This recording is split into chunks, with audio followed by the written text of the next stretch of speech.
21/8/2025 என்று என்னிடம் என் தேவனாய கர்த்தர் கடவுள் உரிய திருக்கதர்சனத்தை இப்போ நீங்கள் கேட்கலாம். Teemaku tumme tukira herdendeka uhi ribo tubi tibibo latara Ukraine ரஷ்ய போர் காரணம் அவன். அவனுக்கு என்று என்னால் கொடுக்கப்பட்ட வாதை அவனுக்கு வெளிப்படுகிறது.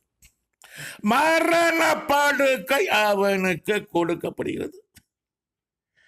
ரஷ்ய தேசம் உன் பாதம் படும், மரணம் நீங்கும் அவனுக்கு உன்னால் உன்னால் உன்னால். உக்ரைன் ரஷ்யா போர் முடிவுக்கு ஒரு முன்னால் அவனா என் சித்தம் என் திட்டம் நிறைவேறுகிறது நிறைவேறுகிறது நிறைவேறுகிறது. உக்ரைன் ஜனங்கள் வேதனைப்படார்கள், சந்தோஷம் சமாதானமே படுவார்கள். உன்னால் உன்னால்